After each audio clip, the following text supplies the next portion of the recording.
Welcome to Fruit Snacks, a weekday podcast that covers big ideas about the Christian worldview in a bite-sized format.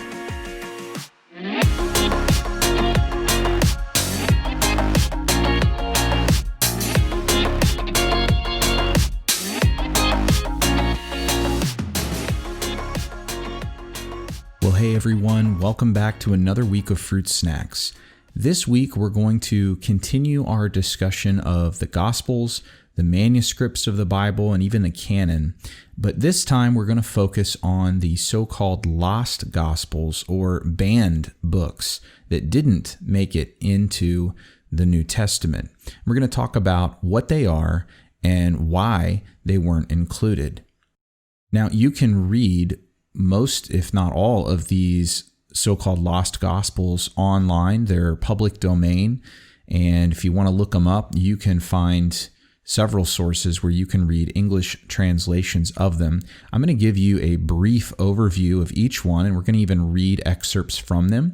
And I want to do that so that you can understand that as Christians, we have absolutely nothing to worry about when it comes to these lost gospels or banned books. So what are they? Well, as a group, there are a few characteristics about all of them that we can say to sort of summarize them. Every one of these is pseudepigraphal in nature, which is a big, long Greek word that basically means they are falsely written. Every one of these claims to be written by someone that we know historically it was not written by. For instance, the Gospel of Peter or Judas or Thomas or Mary couldn't have been written by these people because, and this gets into our next point about all these Gospels, every one of them is very late in history compared to the New Testament Gospels that we have in the Bible. The Gospel of Peter, Thomas, Mary, Judas, so on and so forth, they are dated to, at the earliest, the early 2nd century, but some of them we have manuscripts that go into the 3rd or even 4th centuries.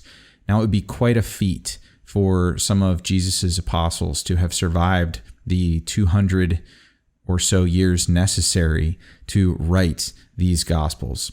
And so no one seriously thinks that these were actually written by the people who are named in the titles.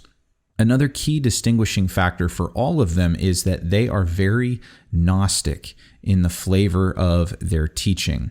If you don't know what Gnosticism is, it was basically a cult that was very loosely based on Christianity. It borrowed a lot of Christian terms, but it taught theology that was wholly different from Orthodox Christian teaching. And we're going to see some of what that is as we examine these Gnostic Gospels together. So let's go ahead and get started. We're going to look first at the Gospel of Thomas, which is one of the more well-known ones. Now, the Gospel of Thomas is essentially just a collection of disjointed sayings which are attributed to Jesus.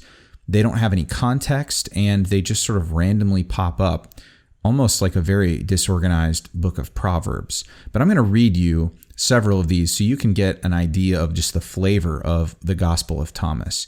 Saying 1, and he said, meaning Jesus, whoever discovers the meaning of these sayings won't taste death.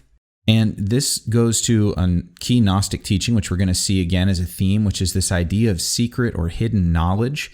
And it is on the basis of understanding or discovering this secret hidden knowledge that you will attain salvation. It has nothing to do with redemption of sin, but everything to do with attaining enlightenment, spiritual enlightenment, and sort of ascending out of this earthly mortal plane into a spiritual realm where you will have salvation. Let me read you another one. Saying 7, Jesus said, "Blessed is the lion that's eaten by a human and then becomes human.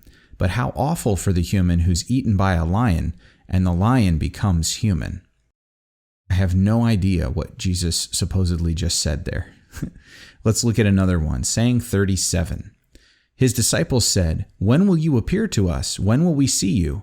Jesus said, "When you strip naked without being ashamed and throw your clothes on the ground and stomp on them as little children would, then you'll see the Son of the Living One and won't be afraid." Saying 60, They saw a Samaritan carrying a lamb to Judea. He said to his disciples, "What do you think he's going to do with that lamb?" They said to him, "He's going to kill it and eat it." Jesus said to them, "While it's living, he won't eat it, but only after he kills it and it becomes a corpse." And they said, "He can't do it any other way." And Jesus said to them, "You too look for a resting place so that you won't become a corpse and be eaten." So we get a little zombie action going on here in the Gospel of Thomas. Two more for you. Saying 71, Jesus said, "I'll destroy this house and no one will be able to build it." Now that's starts off similarly to what we know from the Gospels, except it doesn't end at all like what Jesus says in the Gospels. He says, "And I'll rebuild it again in 3 days," speaking of his resurrection.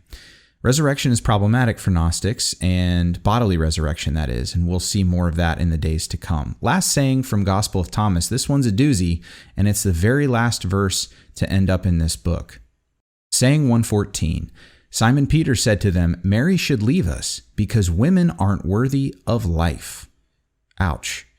Jesus said, instead of rebuking Peter, what does he say? He says, "Look, am I to make her a man, so that she may become a living spirit too? She's equal to you men, because every woman who makes herself a man will enter the kingdom of heaven." That's all there is to it, ladies.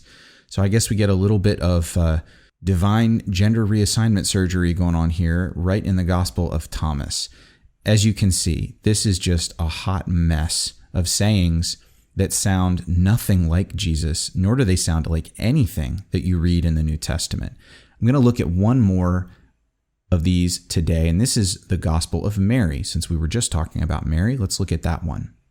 And I want to read you a couple excerpts from this Gospel as well. Page 7, because we don't have the first 6 pages, says, "Then will matter be destroyed or not? The Savior said, every nature, every form, every creature exists in and with each other, but they'll dissolve again into their own roots, because the nature of matter dissolves into its nature alone. Anyone who has ears to hear should hear." Peter said to him, "Since you've explained everything to us, tell us one more thing. What's the sin of the world?"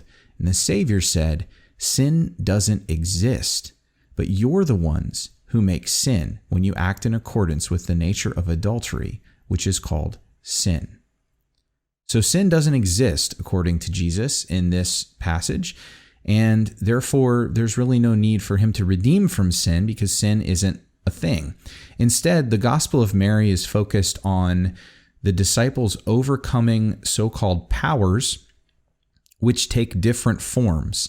I heard someone describe this as like a video game where you have boss monsters and things like that. And when you defeat all the powers in their different forms, then you can clothe yourself with, and I quote, "perfect humanity," whatever that means.